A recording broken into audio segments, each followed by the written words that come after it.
வணக்கம் ஃப்ரெண்ட்ஸ்.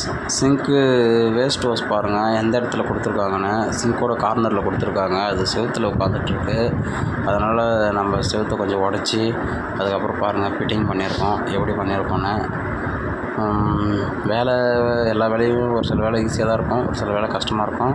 வேலையை பிடிச்சி செய்யுங்க, கண்டிப்பாக நல்லாயிருக்கும். அதுக்கப்புறம் பார்த்திங்கன்னா பாத்ரூம் ஃபிட்டிங் பண்ணலான்னு போயிருந்தோம். ஷவருக்கு ஒரு பாயிண்ட் ஒன்று வச்சுருந்தோம். ஹாட் வாட்டருக்கு ஒரு பாயிண்ட் வச்சுருந்தோம். கோல்டு வாட்டருக்கு ஒரு டேப் ஒன்று வச்சுருந்தோம். கன்சோல் கேட் வந்து லியோ கம்பெனியில் தான் போட்டிருந்தோம். அப்புறம் 3 லிட்டரு ஹீட்ரு மாட்டுறதுக்காக ஒரு ஃபேஸ் ஒன்று விட்டுருந்தோம். அது ஒரு ப்ளக் பாயிண்ட் ஒன்று வச்சுருந்தோம். அதுக்கப்புறம் இந்த பாத்ரூமோட சைஸ் பார்த்திங்கன்னா 2.5 அடி தான் வந்துச்சு. நம்ம அதுக்குள்ளே இது வச்சு கொடுங்க, வெஸ்டர்ன் வச்சு கொடுங்க அப்படின்னு கஸ்டமர் சொல்லியிருந்தாரு. சரி, நான் முடிஞ்ச அளவுக்கு ட்ரை பண்ணுறேன் அப்படின்னு சொல்லிட்டு சரி ஓகே பண்ணலாம் அப்படின்னு சொல்லிட்டு பண்ணியிருந்தோம். பாருங்கள், நம்ம ஒர்க் பாருங்கள் எப்படி இருக்குன்னு. அந்த பக்கம் ஒரு அடி உள்ளே போய்ட்டு உட்கார அளவுக்கு வச்சுருந்தோம். நம்ம ஒர்க் பாருங்கள் எப்படி இருக்குன்னு.